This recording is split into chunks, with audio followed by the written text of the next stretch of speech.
Wait, were you playing music?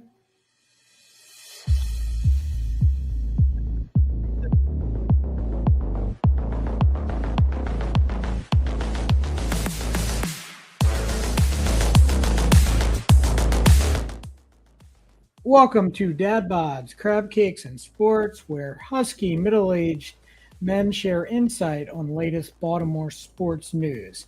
From the bank to the yard and beyond, we're breaking down the Ravens, the Orioles, Terps, and more. Baltimore's best sports podcast starts now. All right, fellas, this is my redemption show. I can actually hear myself without glitching, and you guys aren't glitching. Stupid internet people. Let me tell you, man. Goodness. Well, welcome, guys. Welcome, Mike Frisky, Jason Weisbecker, and John Lanscraner. Boys, how's it going? Great. Living the dream, man. Oh, man of so many words.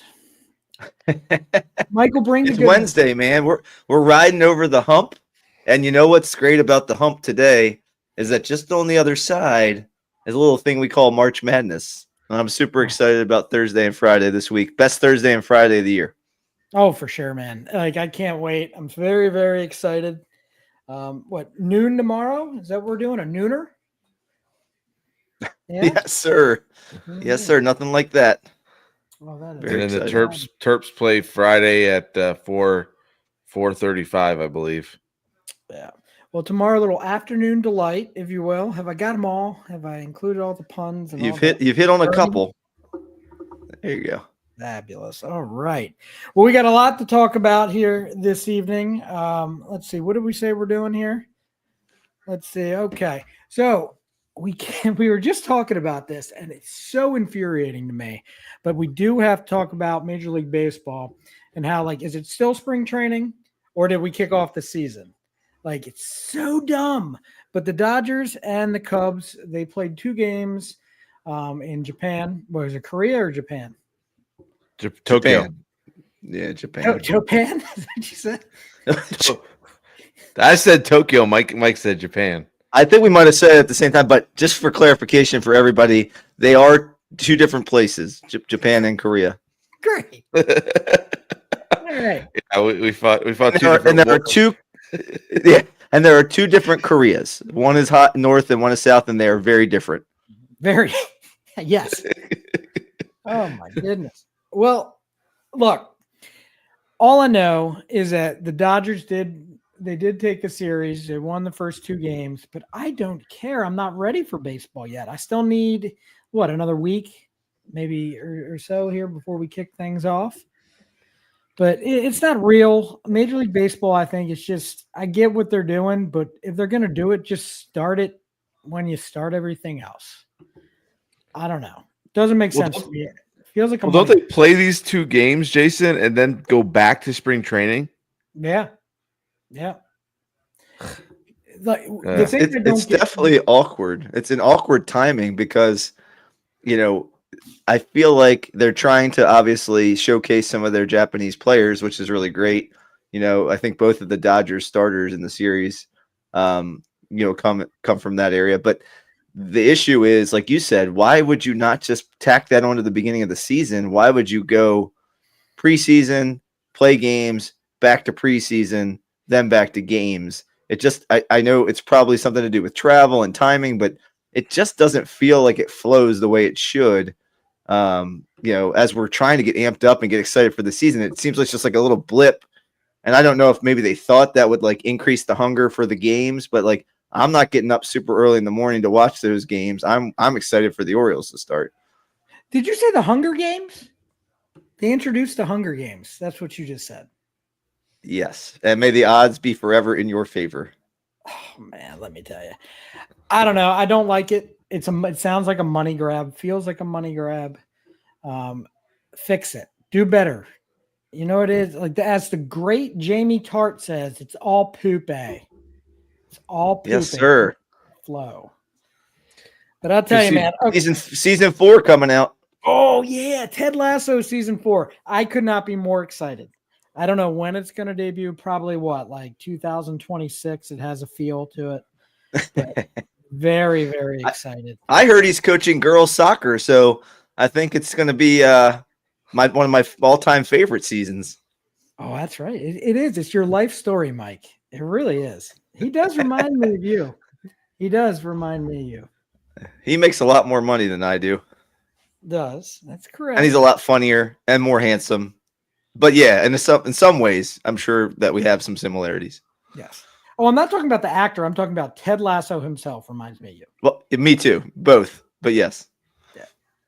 Okay. Well, now that we've again lost all 2 followers that we had,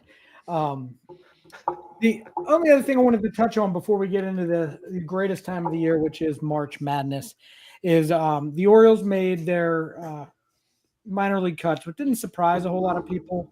The 2 big names, obviously, Samuel Basallo going down, which 20 years old makes perfect sense. They don't need him this year early on. If he kills it, guys, I don't know how you feel, Mike, but if he kills it early on for the first couple months, maybe he's before September call up, but who knows, Yeah, I just think it depends on what the Orioles want to do and who else is playing well in the majors at that point, right? But he's a catcher, and we have a catcher right now. So to facilitate that, you'd want him to play every day, I would assume, or play at least 5 days a week if he comes on up. So he'd have to do some DH, maybe first base catcher, or maybe you move Adley to some first base DH if that move occurs. But then you're squeezing out Ryan Mountcastle. So if that happens, I would think O'Hearn or Mountcastle were slumping. Maybe Basayo's lighting the world on fire down there, and he just looks like he's ready. Right. And barring any major injuries, John, I think that the plan is for him to play an entire season in AAA. I mean, he just had a few games at the end of the year last year. Very impressive so far. But, John, I don't know what you think. I just think needs more seasoning. One more full season, see what happens. Right. I think you guys got to remember this, that, playing catcher is more than just catching the ball. He's got to learn all of the ins and outs, as a 20-year-old of calling a game, of how, all of these other things that go into catching work. And, we saw in the spring, he hit some bombs, but he also had some where he was, clearly overmatched a little bit. And he's got a little bit of work to do on some of the off-speed pitches and, little things that, just you want to make sure that you have cleaned up before you go to the show, and that you don't end up going over 25 with 15 strikeouts, which then affects your defense, which then affects everything else. Go back to AAA, and then we've ruined the guy. So I think it's a great move. I think it's the only move that they can make right now, just because of their roster. And like you said, we don't know what's going to happen in the season. Injuries, slumps, and anything else could happen where we're going to need to call them up earlier.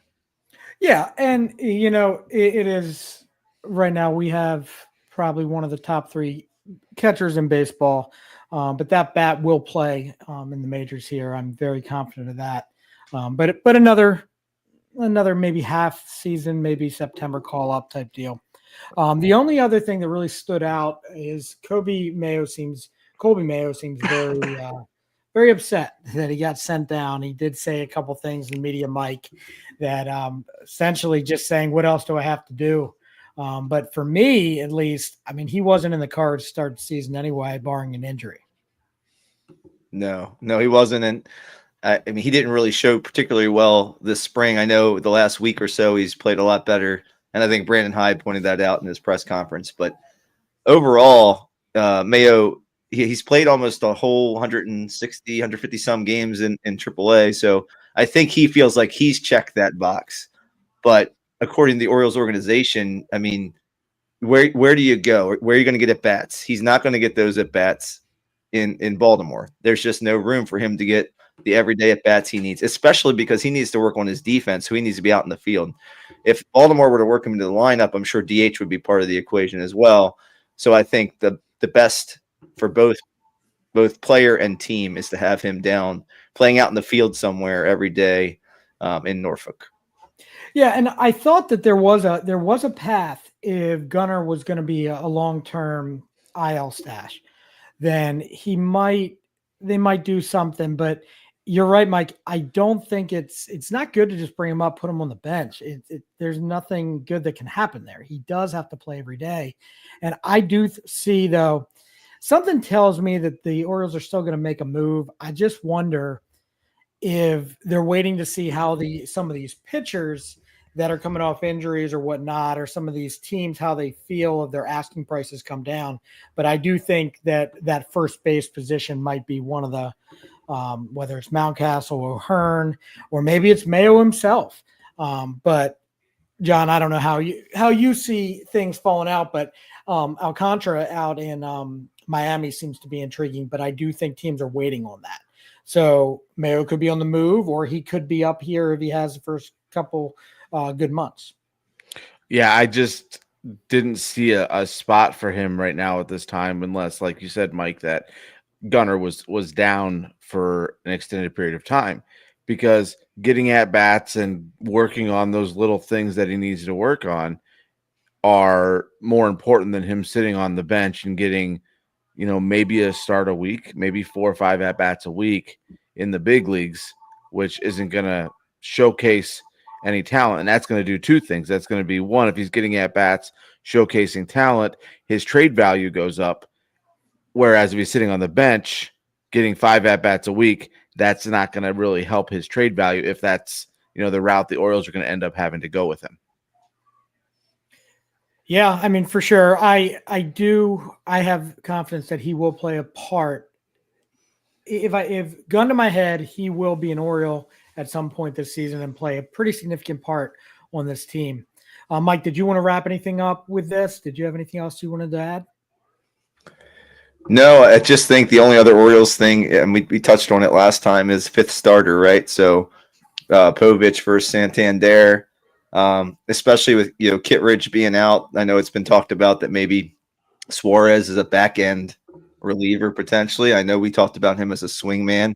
So my thought, actually, what are your thoughts? Is that something that the Orioles consider, having a right-handed reliever who throws hard as a role for Big Al?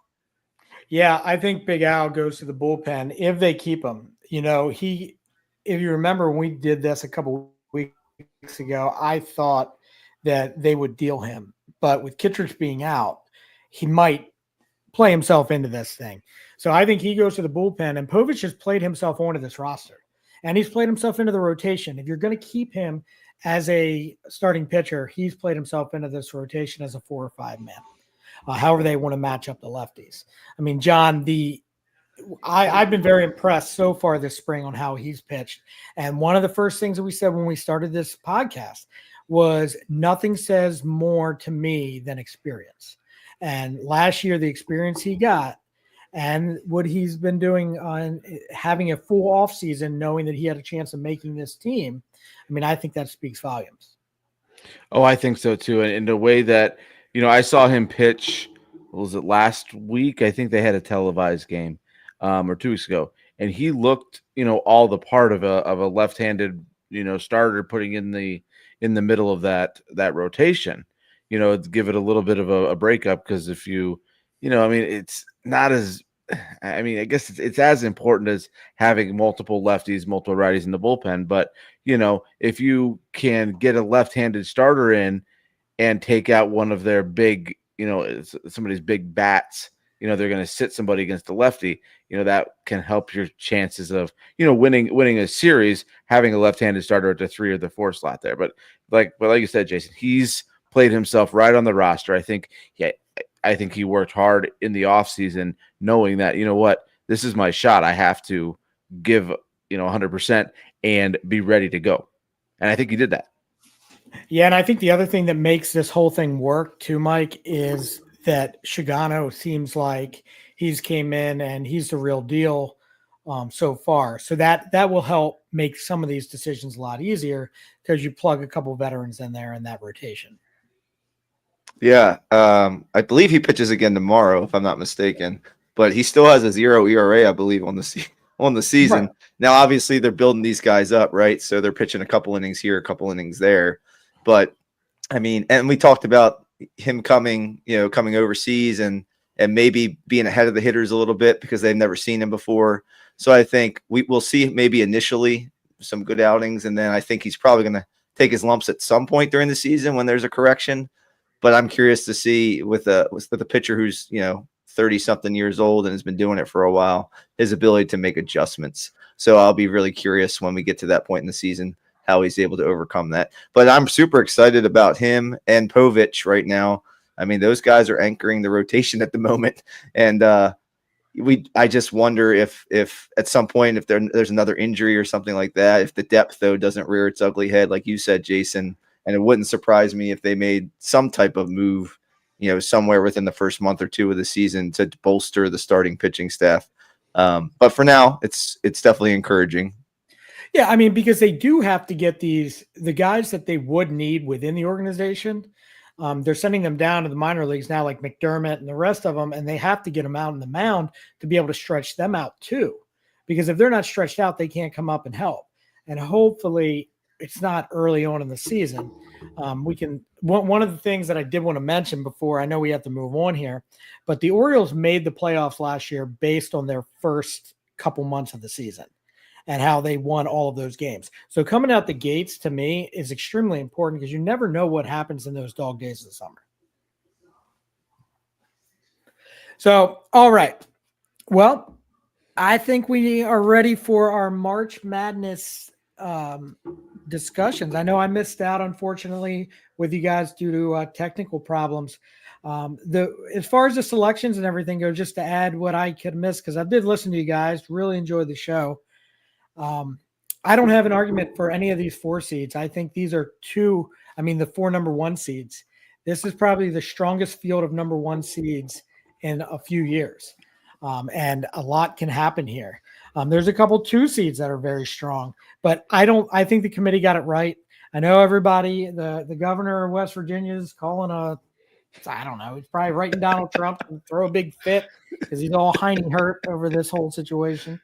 But North Carolina, West Virginia, it doesn't really matter to me.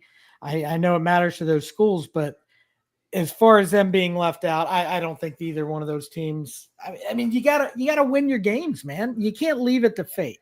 When you leave it up to the committee, it's 50-50 situation. So that's all I got to say about all that nonsense. All right, Forrest Gump. No, I think I was listening to a podcast today, and it's just curious, just because they're using all these different metrics right now, right?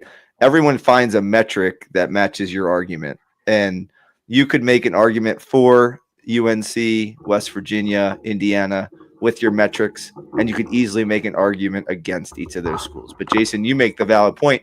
You just got to win games. You got to play your way in, and then you don't have to worry about it. And Maryland's been on that same bubble quite a few times as well. And of course, I'm disappointed if Maryland doesn't make it. So I understand how West Virginia feels.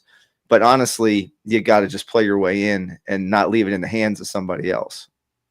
Yeah, I will say the one thing that is tough is Maryland got sent to the West, which normally I wouldn't be like too up in arms about. But if they make it to the Sweet 16, you have that whole week gap where they're still out West. So are they coming back or are they staying there? It sounded like what I read is they were staying there. But that throws, I mean, these are 18-year-old kids and 19-year-old kids. Like, what does that do to these guys? You know what I mean, Mike and John? Like, they're used to certain routines, and then we're switching everything up by sending them all the way out there. But they're not the only other team that has to deal with it. What do you think, John? I think that they got out there early enough. I think they were saying they were going to go out on Monday or Tuesday this week. So they're going to give them 3-4 days to overcome, whatever sort of travel, sleep deprivation or things were going on with them. But I think they're going to be okay because you're out there for 2 weeks. Your body will acclimate. They have, nutritionists who are giving them the right food. They have, everything that the 3 of us, we go to Vegas, we got the 3-hour time difference and we got no prayer, but these guys got, everything they need to be successful. And I don't think it's going to play any role. I think they're going to be ready to go. I think they're going to be pumped up. And I think that it's going to be be a good tournament for the Terps. Yeah, Mike, Yeah, you want to I'm add anything definitely. to Yeah, and I'm interested to see how they do with the travel. They made a West Coast trip earlier this year with Oregon and Washington, and they struggled mightily in those games. So I'm curious how much they've grown, and if we'll see that. With the NCAA tournament set up, you don't usually have 4 teams that are so far west that are really able to fill those pod spots. So somebody has to go. It's just unfortunate it ended up being Maryland this year, being a top 4 seed and being the one that had to travel. But they're not going to move you off a line probably just because of that travel. So they aren't going to bump you to like a 3 seed up or try to put you at a disadvantage and be a 5 seed and have to play a 12 just because you have to travel to a different region. So if you're Maryland, would you rather be on the 4 line or would you rather travel? I think they'd rather travel. For sure. No, I think that's right, and that's the right decision. All right. So looking at what we're doing, just to kind of let everybody know, Mike, John, and I created a little bracket contest amongst the 3 of us for bragging rights, and I think we'll do a couple shekels as well. And so we did it on ESPN, the little on the ESPN with the apps and all that nonsense. But we're gonna go region by region. We're gonna give you guys our picks, give a little kind of synopsis on different teams and different games. But just to start it off, we'll start off in the South so you guys can follow Mike and John. Obviously, the first matchup is Auburn and Alabama State. Obviously, I'm pretty sure all 3 of us are going with Auburn. Is that correct? Yes. Yes. I'm actually, the one thing I do want to say is I'm very high on Auburn, not just because they're number 1 seed, but everyone seems to think that they kind of faded down the end. But the more I keep researching them and listen to what Bruce Pearl and the rest of them said, these guys didn't have anything to play for, like up to like the last 4 games of the year. Everything was wrapped up. So it's like they already knew they were going to be the ones. So it's like, okay, well, we're just going to take care of our guys, take care of our bodies. So I do have them taking care of business for a while, pretty deep into this tournament. All right, the next game is the 8-9 matchup, Louisville and Creighton. What do you have there, John? I have Louisville. Very good, Mike. Louisville. Louisville. Yeah, I do as How do well. you say that? How do you say that right? Is it Louisville? Louisville? Louisville. I think I see Louisville. Yeah. Clearly, you've never lived like anywhere near Louisville. No, I've had a Louisville Slugger bet before. Yes, that's the correct way to say it. Louisville. I do like bourbon, so I mean, they have the whole Kentucky thing going on. And that's honestly, Jason, you say that, but the reason I picked Louisville there is it's basically a home game. I mean, they're in Lexington, so I think Louisville and Creighton are pretty evenly matched. They have similar profiles, but like I take the home team there. I think this is a BS game, to be honest with you. Like Louisville should never have been. They got misseeded. And it really sucks for Auburn because Auburn has no business playing a team like that right out the gate. Same thing with Creighton. So, I mean, Louisville in my mind is like a 5 or a 6 seed, and they got that 8th pick. So, good luck.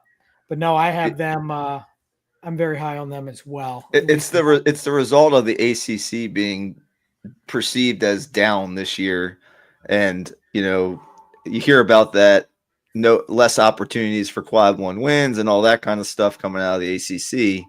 And I think, like you said, Jason, I think they're a bit misseeded. I think we don't really know about Duke, Clemson, and Louisville and how good they're going to be. But I think they're better than people think. And I think we'll find out, in the next week or so. Yeah.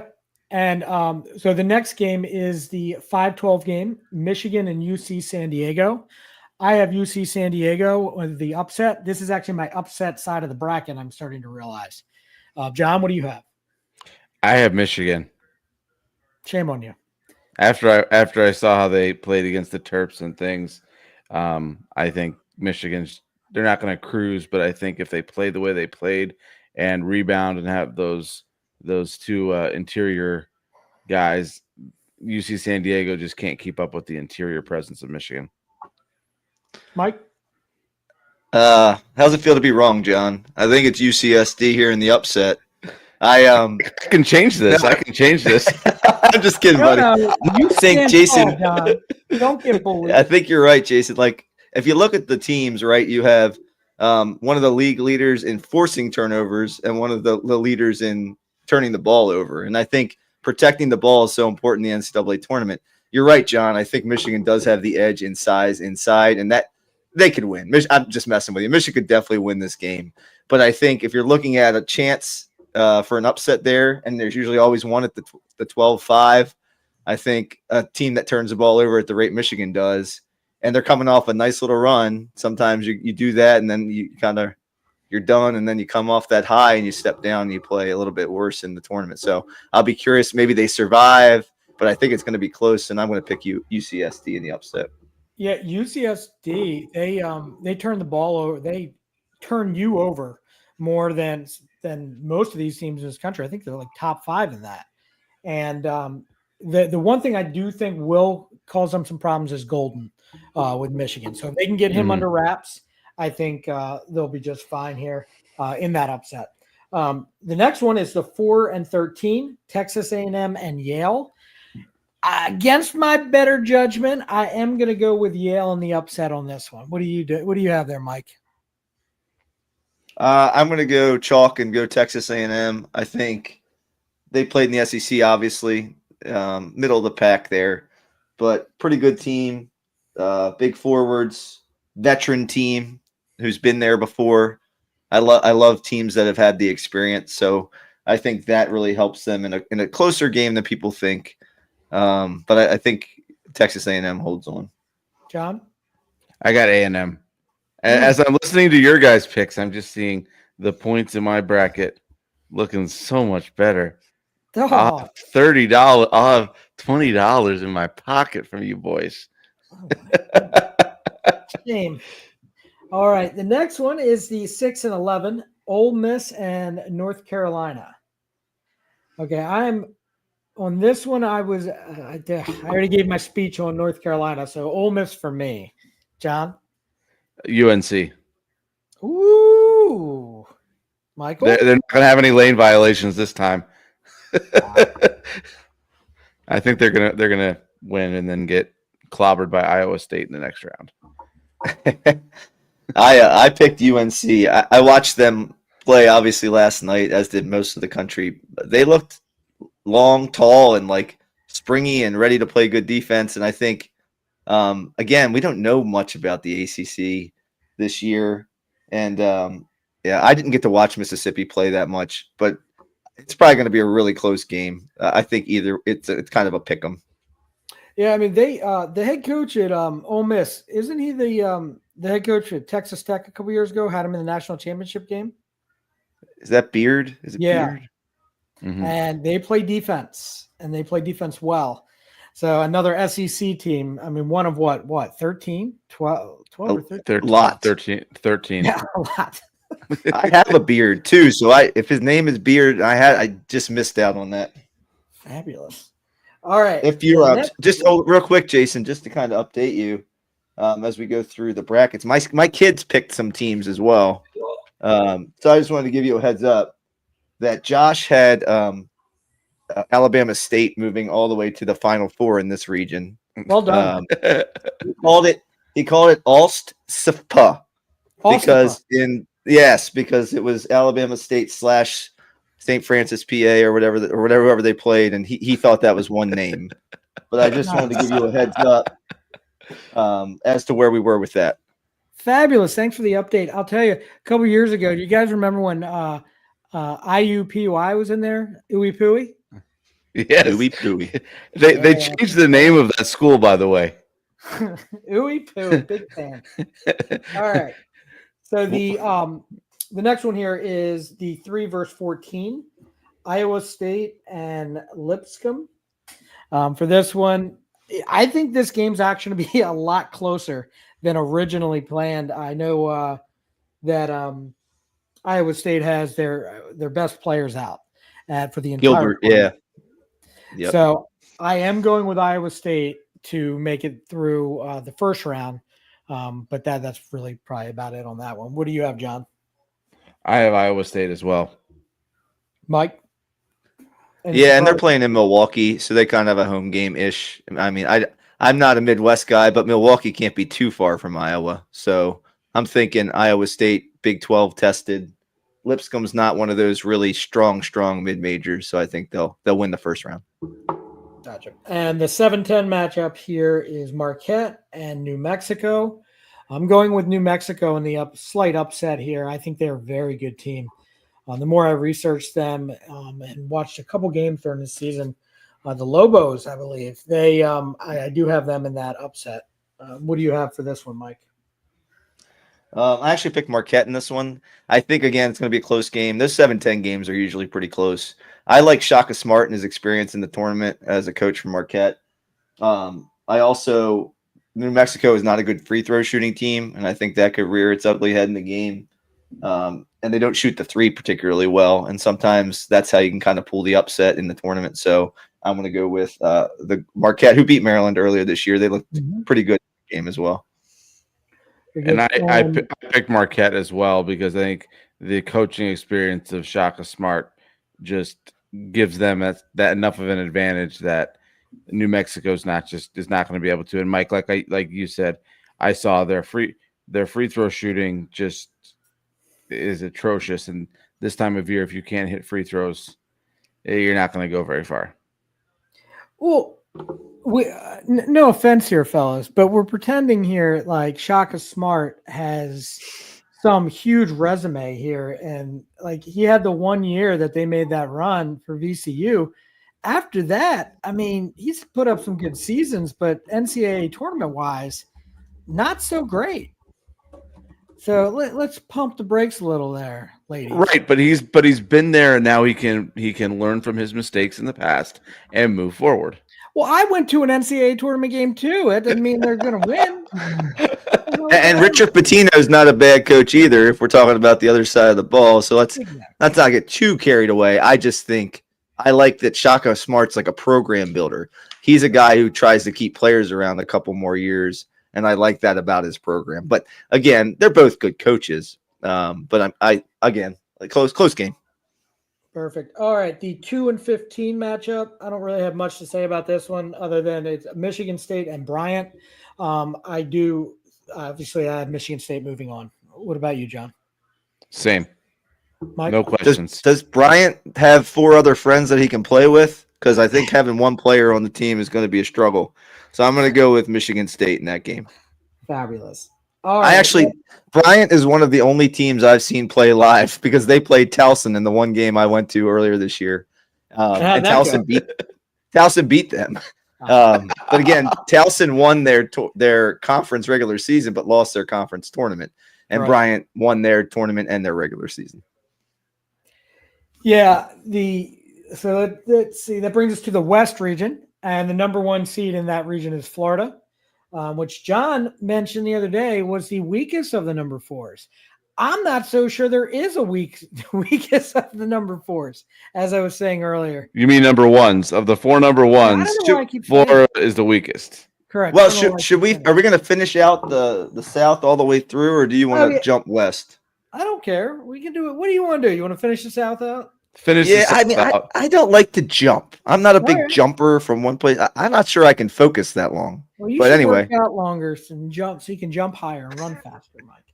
That's not happening. I have 2 knee surgeries, so I can't jump anymore. Oh. I have 4 times that many, Mike. So, What's the matter with you guys? I can't jump.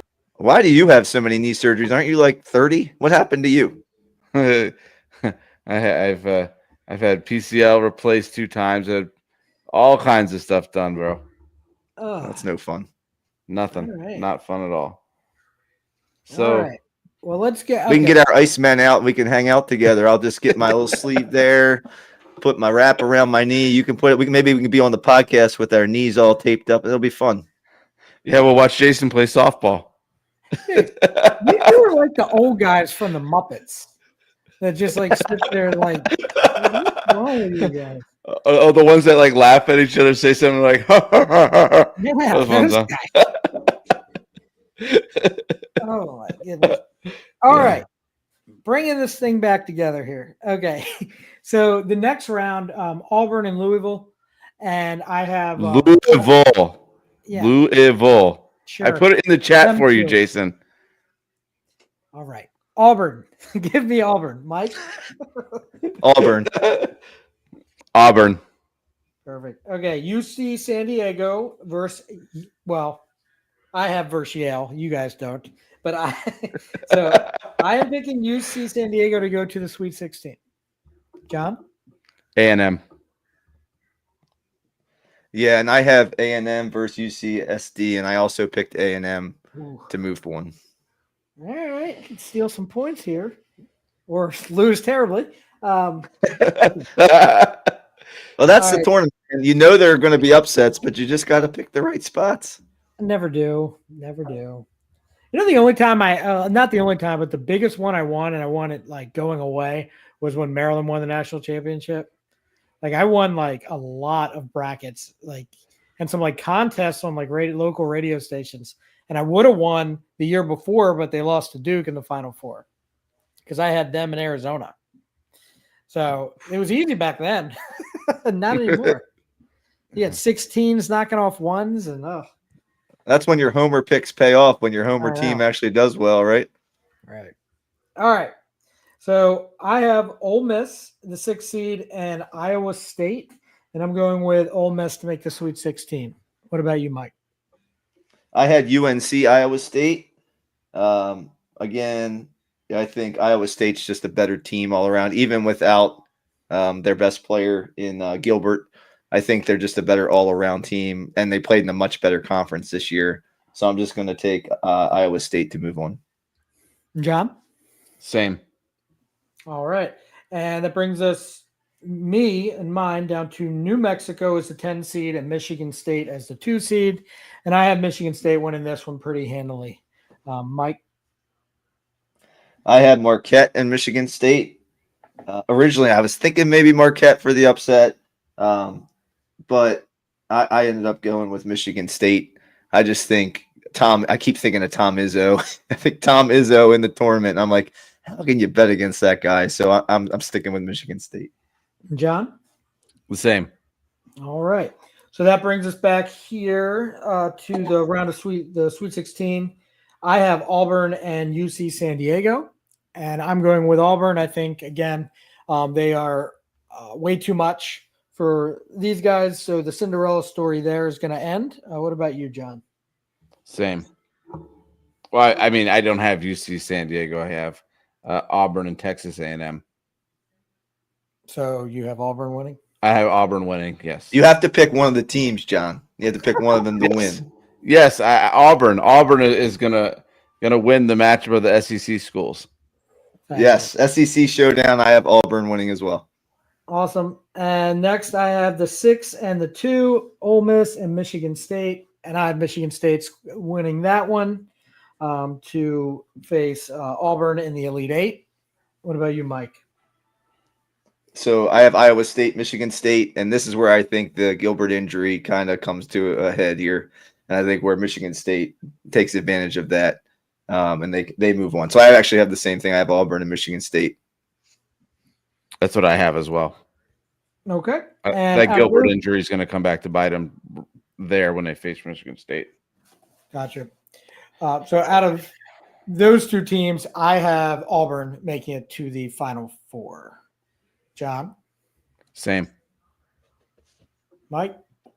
Consensus, yep. I think we all picked the number 1 seed. We really went out on a limb there, guys. Well done. Oh, we're all screwed. All right, that brings us to the West. And again, the number 1 seed in the West there is the University of Florida. And they are playing hold on, I screwed up here. They're playing Norfolk State. Norfolk State. Norfolk. And I have Florida winning that one. I'm assuming you two do as well. See. Good job, Mike. Okay. Gator Chomp. All right. So next we have UConn as the 8 seed and Oklahoma as the 9 seed. I have UConn winning this one. John? Yeah, you can't bet against UConn in the first round. Yeah, I'm pretty confident on that one as well. Mike, how about you? I think they're both offensive-oriented teams, but UConn, especially with the Reed, the transfer from Michigan, playing really well in that Big East tournament. I think he had 220 in 10 games. I think Connecticut's going to hit their stride, and the Hurley guy is going to at least get them in one tournament win this season. Right. Mm-hmm. That's kind of how I feel about it too. And then next, the 5-12 matchup in this region is Memphis and Colorado State. And I went back and forth with this one a bunch, but I do have Memphis winning this one. So no upset to 5-12 here, Mike. What about you? Yeah, I said I'm the 12-5 guy. I feel like I'm going to pick all these 12-5s, but Colorado State is playing really well right now. So they won their conference tournament, and that's not an easy conference out there. But Memphis is dealing with injury with Tyrese Hunter potentially out for the tournament. They said it would take basically an active guy for him to be ready to play some of these tournament games. So that hurts. But Penny Hardaway will have his squad ready to go. I think it's going to be a really good game. But I'm going to pick Colorado State in the upset. John? Colorado State. In the research and things I did, they said if there's going to be a 12 winning, it's going to be Colorado State with the way they play, winning their conference tournament. And then, like Mike mentioned, the injuries with Memphis are going to make it very difficult for them. Yeah, Mike, you asked during your show, I was listening to it the other night when I couldn't get on, and you had asked about if there were any other upsets, and I'm sitting here screaming, and I'm like, Colorado State, like that was the one that I had, and I have come off of that since then, since the original day.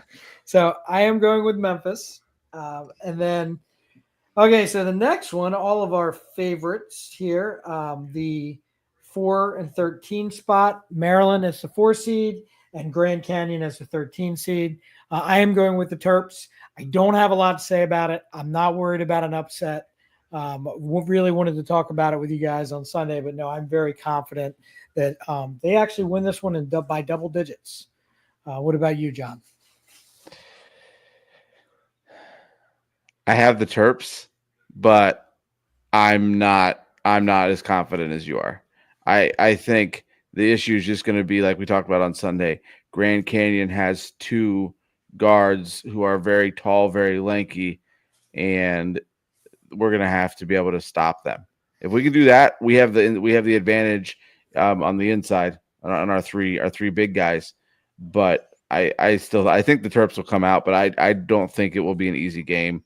Everybody's saying, if there's going to be a big upset, it's going to be Grand Canyon because Bryce Drew's a good coach. Bryce Drew's been here as a coach and a player. So I'll stick with the Terps, but I'm not as confident as you, Jason. Way to bring everything down. Oh, I'm just being realistic. You're not being realistic. I'm not being a homer. I'm not just being a homer. I'm being a sports analyst. An analyst. That's what people want. They don't want homers. It's not a homer pick. If you watched Maryland during the season and you look at their KenPom ratings and how efficient the KenPom Schmempom. They are okay. Let me do you a favor. If you look at all of the national champions for the last 5 to 6 years, every single one of those teams is ranked in KenPom's top 10. It's because it measures their offense and their defense efficiency. And Maryland is one of the best teams in the country at that. So Grand Canyon, that's great and all. Do the woo Bryce Drew story and all that. I whatever. I'm not worried about it. Mike, you gonna help me out here? If I was a turtle and I was stuck in the Grand Canyon, I would be super worried. But since we're talking basketball, and the Terps have really, if you look at their pre-Big Ten season record, they played teams and destroyed them in the preseason of this caliber. So I don't think that they end up stooping to the level of their competition. I think they roll and they move on to the next round. Double digits. All right, next. The 6-11 matchup, Missouri and Drake. And this is where I have another upset here. I do have Drake winning. I am a big fan of Drake, actually. And they... the singer or the team? Yes. Okay. So they... That's because Lamar didn't make the tournament. I saw that too. That was so bad. So bad. Yeah, so I do. I have Drake winning this one. They're playing very good basketball. Mike, where are you on that one? I mean, Missouri is a good story. They were 0-18 last year in the SEC, so it's pretty cool, that they made the tournament this year. I think they're probably happy to be there. I agree. I think this is an upset special. Especially Drake's kind of one of those slow it down kind of teams. They said they average 22 seconds for a possession, and Missouri is going to want to run. And a lot of times when you have those differences in style, it can be very, very tough to deal with tournament time. So I don't know that Missouri has played a team like this in the SEC this year. So I think they're going to have some trouble with Drake. And Drake, like I said in the last show, has won 25 games 5 straight years. So they're a good team. I think they get at least one win in the tournament. John? I have Missouri. Oh, like a Debbie Downer. All right, moving on. What I is have your to be reasoning? Why do you like Missouri? Just in the research I did and in the bracketology things, they're saying, that Missouri had a stronger schedule and they're going to come ready to play. And I think they lost 4 of their last 5 too. Just okay, saying. Well, right, but still, they play in the SEC. They do, and that the way the old ACC was. I just think the strength of the conference is a better indicator of how you're going to do in the NCAA tournament compared to, That's a washed up rapper. No problem. All right. Now the 3 versus 14, Texas Tech and UNC Wilmington. This game's actually my survivor pick for this game as well. I'm going with Texas Tech. I think they could make a run in this tournament too. So I am going with them. Mike, who do you have there? I thought you were going to say UNC Wilmington was your survivor pick, and I was going to be like, man, you are gutsy. You love to throw away money. But when I see UNC Wilmington, all I could think of is Drew Nicholas in the shot. You know what I'm saying? But so that scares me. But I do think Texas Tech wins here with JT Toppin, the Big 12 Player of the Year. They're a good squad. I don't know that we see them too much on television, back here, but I think they're a really good squad and they advance. John? Ditto. All right. So then the 7-10 matchup, Kansas and Arkansas. Bill Self and John Calipari. This was one that I picked pretty quick and then had to go back and think about it. But I am going with Kansas. I do think, it could go either way. It's going to be a close game. But I like Bill Self in the tournament, so I am going with Kansas. What about you, John? Same thing. I was gonna go with Arkansas, but then as I looked a little bit deeper and then just kind of said, you know what, we're just gonna go with Kansas. Mike? Yeah, I think Kansas has the track record in the tournament. So whenever I have a game like this, I try to lean toward that team. And also Hunter Dickinson's still there. So they're going to get points in the paint. He brings all that experience from Michigan, from the NCAA tournament games he had there. So I think that gives them the edge maybe in this game. So I'm going to pick Kansas. He's like a 7-year senior, isn't he? Goodness gracious. I know. He's 7'2", which is pretty tall the last time I checked. Oh, all right. The 2 versus 15, St. John's and Omaha. I'm going with Rick Pitino and St. John's. I actually like this team a lot. So, yeah, I have them winning the first round. What about you, Mike? Yeah, I have St. John's. I just think it's based on their defense. They play outstanding defense. The Omaha is a run and gun type team. I think they're, again, just happy. I think this might be their first appearance. They're happy to be there. I think they lost to Iowa State by 32 in the regular season. I mean, they're a good story, but I think St. John's is the end of the road for those guys. And John? Especially in Providence. Yeah. Oh, I should have mentioned that too. Rick Pitino. I think St. John's. Oh, yes. Yeah, no, I had St. John's. I think the Rick Pitino factor is just those boys are going to be ready to play. And then that takes us to round of 32, Florida and UConn. I do think the UConn three-peat dream ends here, and I have Florida winning this game. What about you, John? Same. Mike? Gators. All right, and then that brings us to the round of 32 for Maryland, 4-5, Maryland, Memphis, for me at least. and I have Maryland winning this game. Close game, but I have Maryland beating Memphis. John? I have Maryland beating Colorado State. Mike? Yep. Maryland, Colorado State. I think it's going to be a very close game. I think Maryland pulls it out in the last 2-3 minutes of the game. And the next one, I have Drake as the 11th seed and Texas Tech as the 3 seed. I actually have Drake winning this game and going on to the Sweet 16. Mike? Almost had that same pick. I think there's an eraser mark on my line, but I have Texas Tech. A really close, good game, but I have Texas Tech advancing. John? Texas Tech. Yeah, I mean, that's a tough one because I am a fan of Texas Tech. Something about Drake. I think that could be everyone's darling of this tournament. Mm-hmm.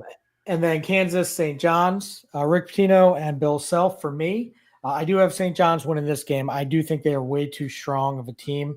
I have them making a pretty deep run here. So Rick Pitino and St. John's. What about you, John? I have Kansas. I just no real reason, just kind of pulled it out of thin air, but rest of my bracket is pretty straight up, so I figured I got to pick something that's a little bit out there. Okay, and Mike? I do like St. John's, but I actually have Kansas in this one. I have St. John's bad free throw shooting and kind of lackluster offense coming back to bite them in this one. And like I said, an experienced player like Hunter Dickinson in the center and a good offensive team like Kansas might give them a little bit of a struggle. I just haven't been impressed by Kansas all year. So last year they stumbled into the tournament, didn't do much out of that. So that brings us to the top. They had some good wins early on this year, and they kind of faded. That's the thing with Kansas. They beat some blue bloods early in the season, but then in the Big 12 schedule, they were very mediocre. So it's clear that they have that potential. But you're right, Jason. It could just be that was it, and now we're seeing what they really are. So that brings to, for me, Florida and Maryland. And this one was tough. The 1 versus 4 here in the Sweet 16. But I do think the Gators are the most complete team in the entire tournament. Not the weakest of the 1 seeds, John. So I do have Florida beating Maryland, unfortunately. What about you, Mike? I can't. This is where I think with my heart and head, and I have to separate it and figure it all out. But I couldn't, so I picked Maryland. So I think the difference could be our big men. I think both have great guard play, but if Julian Reese especially can come up particularly big in this game on the boards and give Maryland a couple extra possessions, and the Crab Five can each do their thing in a kind of an equally spread kind of way, you can't just take one player away from Maryland. I think they have a chance in a maybe a buzzer beater or a really close, maybe epic game to beat Florida. John? I have Maryland winning as well. I think if Queen can shoot the ball outside like he did, and we play the way we did against Illinois, not turning the ball over, winning the rebounding battle, it's very difficult to find a team who's going to beat us. And I think, like I talked about on Sunday, if Queen can shoot the ball outside, that opens up an entire new level of our offense. See, I don't think Willard wants Derek Queen shooting the ball from the outside. Well, he does it, but he's hit what 2 of, I think it was 2 for 4 the other day. So what that is him trying to show the NBA scouts what he can do so that he boosts that lottery pickup a little more. I have zero interest in any of that crap. So that was a heat check. Check in the game. He was on fire. He was doing a heat check. You're not going to see that moving forward, I don't think, out of Derek Queen. At least that's not what Coach Willard's going to. He's going to lose more hair if he has any, if he keeps shooting from the outside like that. The thing is, they don't need to. They have 3 guards that shoot over 40% from 3. So they'll be all right.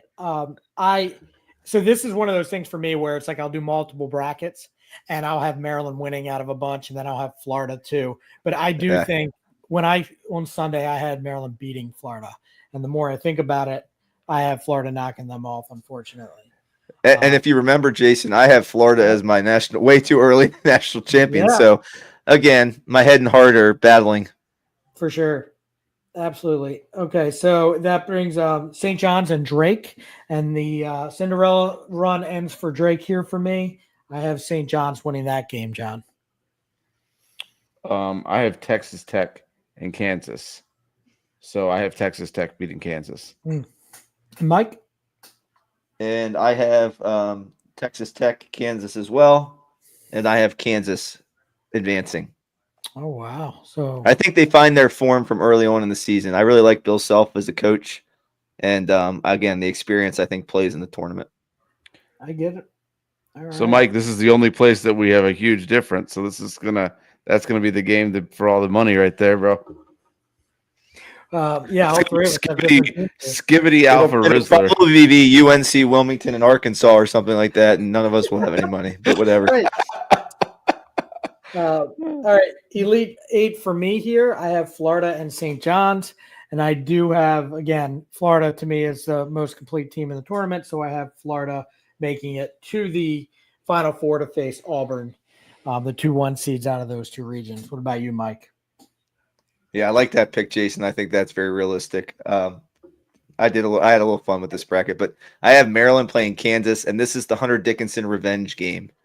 I think Maryland gets payback on Hunter Dickinson, and they reach the Final Four for the first time since 2002. And let me be very clear here before I go to John. I think Maryland making it to the Final Four is a very realistic possibility. I have been higher on them than most, but if we're doing this by like let me try to win, this is what I could think. I do think that Florida is going to be too much for them and in that region as well. But what do you have for this one, John? I have Maryland and Auburn in the Final Four. Oh, goodness gracious. Well, I'm the only sane one out of this group, I guess, but that's fine. But see, it's not like Maryland's a 12 seed or something, you know? Oh. All right. So you have both number ones right now. I like where you're sitting there, but I can't argue with them. Yeah, it sucks. All right. So do you want to do the East, or you want to jump to Blast for the Past real quick? Take a break from this. Let's do Blast from the Past. I think that'd be great. Okay. All right. Who wants to go first? I'll go first this time. Fabulous. Seems like you want to introduce our segment with somebody? Yeah. I'll introduce it. We are doing Blast for the Past, everybody's favorite at-home game show, where we are mentioning we're coming up with a trivia game to trick each other to see what player. Let me say this again. So we're naming an Oriole player that you may or may not remember even played for the Orioles, what impact they had when they played, sometime between the 80s all the way up to the present day. So, John, you are going to go first with your player. I think you guys are going to get this one. I thought you were going to get Chris Singleton last time, but I'm pretty sure you're going to get this one. He was a pitcher. He pitched for 6 major league teams, pitched for the Dodgers, the Angels, the Orioles, the Phillies, the Padres, and the Cardinals. He's a 6-time All-Star, NL Cy Young Award winner, NL Rookie of the Year winner, won 1 Gold Glove, 2 Silver Sluggers, led the NL in wins, is a strikeout leader, and he pitched a no-hitter, June 29th, 1990. He was on the Orioles for 1 season. And when was he on the Orioles? The 80s or the 90s? 90s. He had 107. Yes, Mike? Tell me the teams again one more time. Dodgers, Angels, Orioles, Phillies, Padres, and Cardinals. He had a 1-year sabbatical in the Mexican League. Kevin Brown? Yeah. Between these. No, not Kevin Brown. No, I didn't play for the Cardinals. That's who I was going to say. I was trying to piece the teams together. How many games did he win? He won 173 games in his major league career. Wait, what year did he play for the Orioles? 1993. Fernando Venezuela. Yes. Yeah. Yes. No, Fernando Valenzuela. Valenzuela. All right. Mike, do you want to Listen, go? You want me to go? I'm gonna write out a pronunciation sheet for you, just like my kids want to write out a dictionary for me about this, like this Swizzler guy from Ohio. You guys have heard about this, right? Your kids talk about this. No. They don't talk about the Swizzler, blah blah blah, blah from Ohio, and he's oh man. This is You're great so radio. You're so skibbity, dude. You're so skibbity. It's Skibbity Alpha Rizzler from Ohio. You're not Oh my skibbity gosh. enough for that. Can we move forward? All right. I got to move on. I'm gonna start talking, and then something else will happen. This 3-time All-Star pitched for the O's from 2001 to 2003. His Orioles career, he was 9-15 as a starter in 244 total innings in those seasons. But twice in his career, he pitched over 260 innings as a starter. In 1996, he won the Cy Young Award in the American League and was a World Series champion with another AL East team. In 90, He won the World Series with the Yankees in '96. No, he won the Cy Young in 1996, and he won the oh. World Series with another AL East team. The World Series was in 1993. Pat Henkin. Pat Hankton. There you go. Pat win, John, you Hinkin. lose. My internet's just slower than yours, Jason. No, your brain is much slower than mine, John. All right. Sure. I've had more drinks than you tonight. So The Orioles were on the struggle bus in those years, and they were reaching. I know. I should have just said that right away because I thought that's who it was.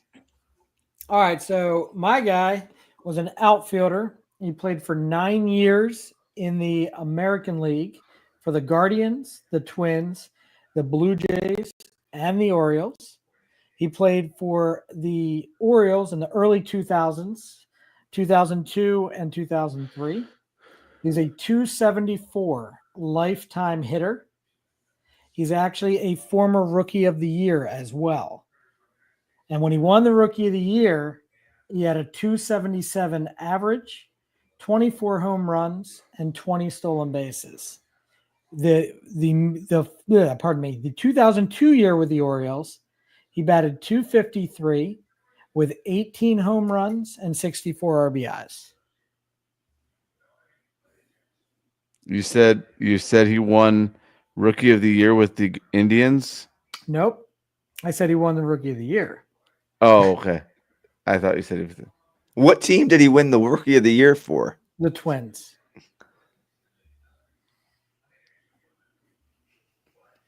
It's not In 19, I'll give you another clue. In 1995. 1990. Shannon. That's not Shannon Stewart. Did you say Shannon Sharp? No, that's Yeah. I think he played football. No, Shannon Stewart. No, but he played for the Blue Jays. Was that your answer? No. I'm just speaking out loud. I'm trying to help jar Mike's memory. It's Shannon Stewart? Question mark. Yes. Yeah. Not Torrey Hunter. I don't. Dave DeLucci? Question mark. No. No. However, I'll give you guys one clue. You'll probably get it. He had an unfortunate incident that left his face in not a good shape. Oh, you guys don't know this. Sounds like I should know this, but I You should. You're going to be so Moment. frustrated. John, do you give up yet? Oh shoot. I don't remember. Okay, so the unfortunate incident, it was not true, but it first claimed that it was from a tanning bed. Oh, is it what is his name? But it wasn't really from a tanning bed. It was from having ingrown hairs and his beard removed, and the doctor's laser burnt him, and he didn't want to call the doctor out, so he made up the story about the tanning beds. So he claims. All right, I'm going to get you guys out of your misery here. It's Marty Cordova. I didn't know he won the Rookie of the Year in 95. Must have been a weak year. He wore high socks. I remember he wore high socks. That's all I remember. His stats. He hit he's a 277 career hitter. That's not shabby. I think that's why I struggled, because I was like, who is this guy who played well for the Orioles? I don't remember that. Right. Good job, Jaser. Yeah. That's a good one. Clean sweep tonight. You should feel All good. right. This is why we miss you for that segment. Right. We didn't even do it last week because you weren't here. I know. I was so disappointed. I had nothing to yell at through my phone. All right. So we'll try to go a little faster here so these poor people don't have to wait for us all this long. We're in the East now. The number 1 seed in the East is Duke, and they play Mount St. Mary's. I do have Duke winning that one. I'm assuming you guys do as well. Jason, why don't you just do all yours? Let's hear what all yours are. I don't want to. Okay. Well, then I will. That's then. a good answer. I will go straight down the list. No. Hey, I'm the captain now. Okay. All right. Oh, that's right. Because No captain, my captain. I'm standing on my desk. Because we cleared up who the eldest member of the trio is. So I have Duke. Perfect. Thank you. Okay. The 8-9 matchup. Sorry, Greg Spacek, who went to Mount St. Mary's. I know you're listening. You're not going to win. Yes, John. If you don't have Duke, you don't get to pick any more teams. No, I have Duke. Okay, good. All right. I have Duke. Mississippi State and Baylor. The 8-9 matchup. I do have Mississippi State beating Baylor. Mike. I have Baylor, Coach Scott Drew, freshman VJ Edgecombe. I have them pulling the mild upset on Mississippi State. John? I have Baylor as well. Yeah, that $6 million NIL deal that they got there. They should get at least one win.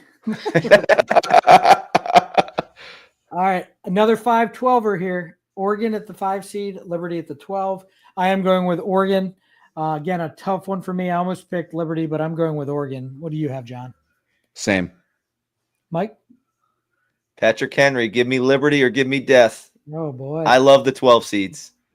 That's perfect. That's fabulous. Clearly. Right. The next one, Arizona at the 4 seed and Akron at the 13 seed. This one might be closer than a lot of people might think. Akron is a lot better than a lot of people think, too. But I am going with Arizona to get out of the first round here. On that one, what about you, John? I do have Arizona as well. I almost picked Akron for the same reasons, but I went with Arizona. Mike? Zips is a fun name. I had them down, and then I erased them. So I literally, that's one I went back and I was like, I was gonna have Akron and Liberty in that next round. I'm like, man, it's gonna be awesome. I'll pick this. I'm like that. Yeah, they play fast. They shoot. They play fast. They shoot threes. They're one of those kind of upset kind of teams, but Arizona's pretty good. So I'm gonna move Arizona along. The next game might actually be the best game in the entire bracket for this one. Tomorrow might be the best game all day. It's the 6-11 BYU and VCU. I'm going with Ryan Odom and the VCUs to win that game. What about you, Mike? I have BYU. Ooh. But I like I said, I really think everyone's on VCU right now. BYU had a really good season, and they're there for a reason. But it's a toss-up game. It's going to be a great game. BYU is a very good basketball team. That's why this one was a little tough, but I like VCU. What about you, John? Same. I like VCU. And the next one here. Oh, what happened to my thing? Oh, God. All right. I have Wisconsin, the 3 seed, and Montana, the 14 seed. This is my other survivor pick. I'm going to go with Wisconsin on this one. What about you, Mike? Give me the Badgers. John? Hook me up with the Badgers. Well, that's great. We're going to roll with them. All right. How many of those drinks have you had? Did you say you hooked up with a badger? No, I said No, that's what I heard. All right, moving on. 7-10 matchup, St. Mary's and Vanderbilt. I do like Vanderbilt here, but I think St. Mary's is too strong. too big. They slow the game down a lot. That's who I have, Mike. What about you? Plus, they got religion on their side, right? They got the good Lord looking after St. Mary's. So I'm going St. Mary's. I just think they were the strongest team probably in the West Coast Conference this year. It's them and Gonzaga back and forth year after year. I think the Zags may have gotten them in the conference tournament, but I think St. Mary's was the better team overall this year. So I'll take St. Mary's. They beat them twice this year, but they lost in the conference finals of that tournament. What about you, John? Who do you have? I'm going to take St. Mary's. I was talking on Sunday about Vandy, but as I looked more into them and then I looked more into St. Mary's, I just don't think they have a shot. And the 2 versus 15 of this one is a very, very good Alabama team against Robert Morris. I'm going with Alabama. I think they're too tough. And that one, what about you, John? Roll Tide. Roll Tide. Go Tide. What about you, Mike? High yeah, Tide. I mean they have Robert and Morris, so they have two guys, which is a better strategy than Bryant did earlier. But I think they're still going to lose to Alabama. All right, and then let's see. I have Duke and Mississippi State. I think Duke is a very, very good team. If you remember, my much too soon prediction for them was Duke winning the national championship. So I have Duke over Mississippi State. What about you, John? Duke.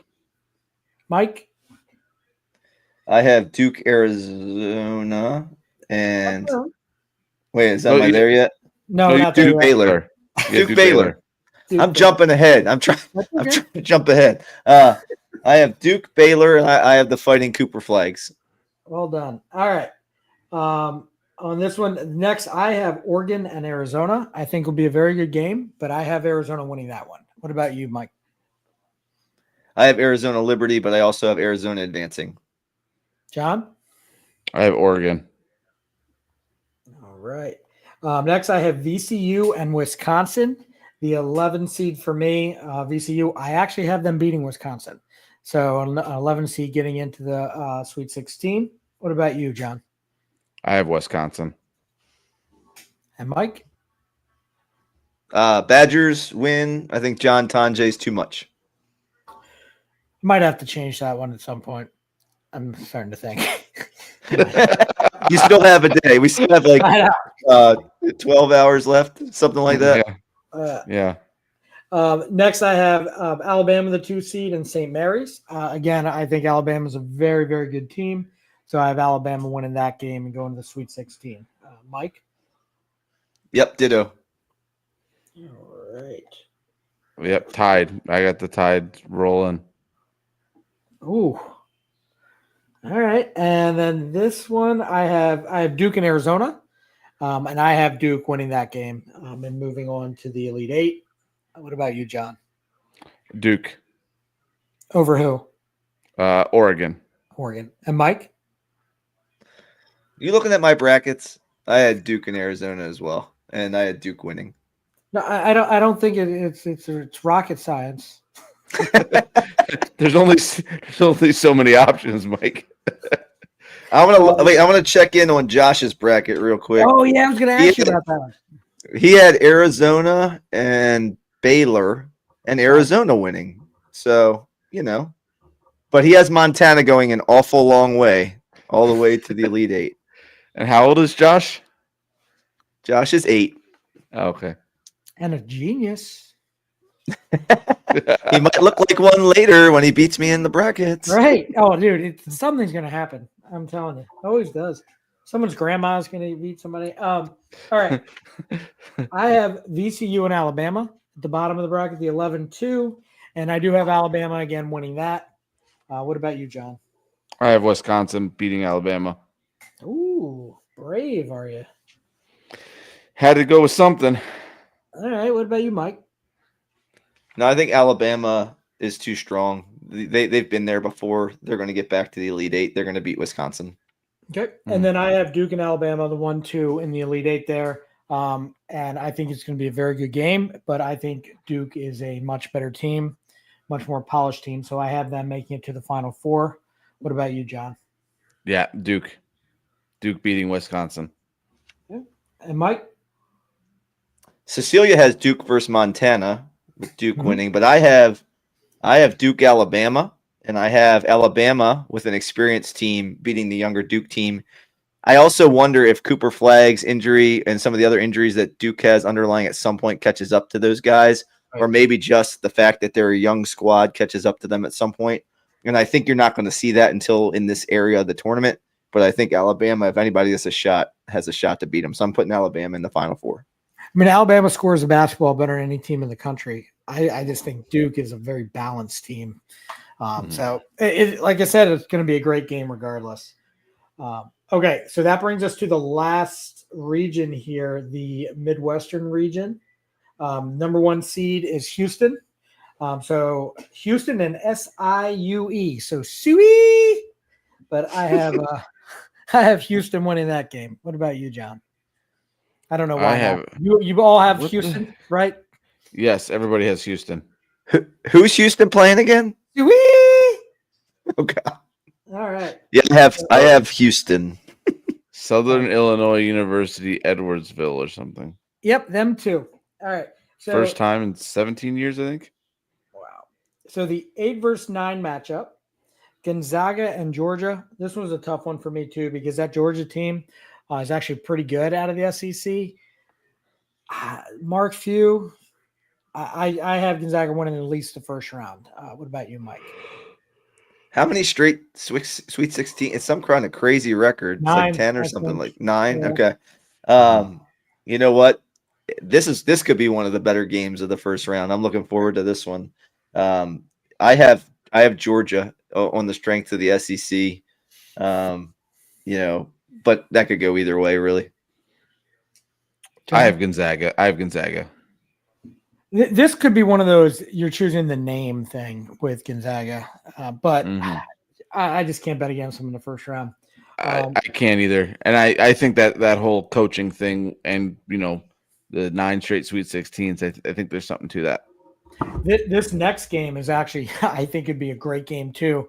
The 5-12, Clemson and McNeese, and I have Clemson winning on this one. What about you, John? Same. Mike? I didn't know McDonald's sold knees because I need some new knees. I got to get me some McKnees. But actually, this is the only 5-12 where I picked the number 5. So I'm going to go with the underrated ACC Clemson. They had their best year ever pretty much and just kind of quietly under the radar because Duke really is the sexy pick in the ACC. So I'm going to say Clemson wins that game. 3-pointers and defense ruled the day. They were an Elite 8 team last year, and this year they had their best season ever. So what does that tell you? The next game here, the 4-13 matchup. I am not a Purdue fan, but Purdue is the 4 seed against High Point, the 13 seed. But I think this is going to be one of those upset alert games, but I'm going to go with Purdue. What about you, Mike? This is going to be the low point in Purdue's season because High Point is going to take care of business in a high-scoring affair, back and forth.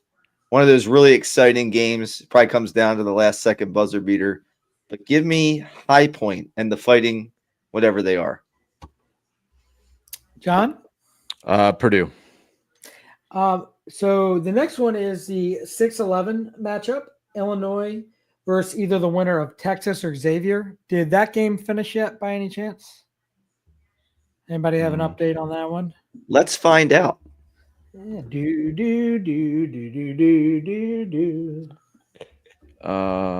Xavier and Texas are tied with 8:10 left to go in the second.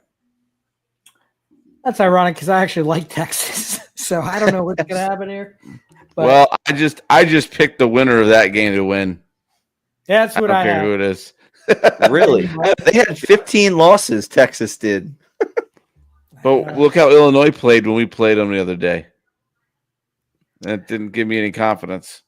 Illinois is Jekyll and Hyde, so it just really depends on who shows up. I'm going to pick Illinois here just because I think they're better than both of those teams, but it would not shock me if they get upset. Yeah, that's kind of where I'm at. Let's see, the 3-14 game, Kentucky and Troy. I do have Kentucky winning this one. What about you, Mike? Yeah, I have Kentucky. Kentucky moving on, but I just want to let you know while we're at it that my youngest son Josh has Troy winning and winning and winning and winning and winning. Troy is your national champions, according to Josh. Well done, John. Way to go out on a limb. See, he ain't scared. What about you, John? Are you scared? Kentucky. You are not. Kentucky. All right. So that brings us to the, let's see, it keeps changing on me here. Sorry, 1 second. All right. The UCLA 7-10 game. UCLA, the 7 seed, Utah State as the 10. I was going to go Utah State here, but I think Nick Cronin is a terrific coach, and I have UCLA winning that game. What about you, John? I have UCLA. Mike? Yeah, I like Mick Cronin's defense. I like UCLA's style of basketball. Give me UCLA. I think the Aggies are a pretty good team, but I Right. think that UCLA just has a little bit too much. And then that brings us to the 2 seed versus the 15 seed, Tennessee and Walford. And I have Tennessee winning that one. Did both of you guys have that one? Yes, sir. All right. Yes, So- Tennessee. Round of 32. We have Houston, the 1 seed for me, and Gonzaga, the 8 seed. I have Houston winning that game. Mike? I had Houston, Georgia, but I'm still taking Houston. John? Houston. All right. And then I had Clemson and Purdue, the 5-4, and I have Clemson winning that game as well. What about you, John? Same. Mike? I had Clemson and High Point. I just want to point out Cecilia has High Point in her Final Four, Fabulous. but I have Clemson beating High Point. Okay. And then I have, let's see, the 11-3 game for me, Texas or Xavier versus Kentucky. I am going to go with Kentucky, although I'm not sold on Kentucky. I know they have some injury scares as well, but I am going with Kentucky to get through there, Mike. What about you? I have Illinois, Kentucky in that round, and I'm gonna advance Illinois. I think maybe they make a little run and a little bit of noise because they're coming off such a poor showing. I think they're gonna get coached up a little bit this week, and I think they have something to prove going into the tournament. Also, they're in Milwaukee, which it's kind of a little bit of home. Illinois and Milwaukee. I don't know how super close. I know that John, you might know as a Midwest It's guy. an hour. It's an hour. It's an hour. It's not bad, right? It's drivable, probably, right? Oh, it's probably 3.5 hours total. Okay. From So they Champaign. if they want to travel, they can travel. So Right. I'm going to give them a little bit of an edge there over Kentucky. And John? I got Kentucky. All right. The 2-7 game, Tennessee for me, UCLA. I am going with Tennessee on that one. What about you, Mike? Yeah, I have the same matchup, UCLA, Tennessee. I'm taking Tennessee. Again, that game's played in Lexington, I believe, if I'm not mistaken. Mhm. Yeah. And John? Yep. Same thing. I think it's Houston, Clemson, Kentucky, Tennessee in the Midwest. Okay. So that brings us to Houston for me and Clemson. I'm going with Houston to win that game. I think they're a very, very good team. Defensively, they've been one of the best teams in the country the last 4 or 5 years, but now their offense has caught up to them. So I think they're a pretty good team there. What about you, John? Yep. I got Houston. Mike? Yeah, I think Houston's breaking out this year. They have had some injury history going into the NCAA tournament previously with some really good teams. I think they have a decent draw, and I think they get past Clemson here. And then that brings me here for Kentucky, the 3 seed, Tennessee, the 2 seed. I do have Tennessee winning that game. So my Elite 8 is Houston and Tennessee out of that one. What about you, Mike? I have Illinois, Tennessee, and I have Rick Barnes' crew in Tennessee moving forward. Just good defense, athletic group, and I think Illinois finally hits the wall here. Right. And John? Houston. All right. Houston beats Tennessee. I think So- I think they've been here. I think their coaching and everything, just the experience factor, I think is going to be what plays into Houston's favor and to their advantage. That's it. So if you guys aren't paying attention or are, that my Final Four are all the 1 seeds. And at first I was a little hesitant for it, but I could definitely see that happening. I think the last time was like 2008, something like that, but I do see I can see that as a possibility. So just to wrap up here, the Final Four for that one. Oh, I have Houston in the Final Four beating Tennessee. So I have 2 1 seeds. I like to pick 2 1 seeds, a 2 seed, and then another seed. That's generally how I end up looking at my Final Four. So I have Houston and Auburn as 1 seeds, Alabama as the 2, and Maryland as the 4 seed. okay. So what about you, John? What is your Final Four? I have Auburn and Maryland, Duke and Houston, and then Okay. Auburn and Houston playing for the national championship. Who do you have winning? The University of Houston. And Mike? I have the same championship game, Auburn, Houston, and the University of Houston winning. Okay. I have Auburn, Florida, Duke, Houston, and I have Florida, Houston in the national championship, and I have Florida winning the national championship. Well, that was something How else. many total points in this national championship, Jason? Who cares? Just look at the app. Goodness gracious. No, I'm That's a just good pick. Yeah. That's I a don't good know. pick. That's a way too early that I picked that I changed my mind, obviously, 17 times and then picked something else. I'm going to finagle with this tomorrow, and I'm probably going to screw everything up. So, but yeah, I only have 128 points scored in that game. I don't know. I don't know. It's a lot of defense. All right. I So have 173. what's that? 70. I have 173. Watching the NBA. Goodness. All right. Well, you guys want to mention anything else? We want to close this puppy up. We've had these folks almost for an hour and a half tonight, but it was fun. I'll tell you that. It was fun, yeah. This was exciting. I love this. This was great. Yeah, you got to listen to this tomorrow, and then we'll listen to it. When is the national championship? April 10th or something like that? Something like that, around that area. So listen to this on the day after the national championship. Yeah, right. No, I would just encourage those of you listening to not put any money on anything that we said, and just think and play with your head and not your heart.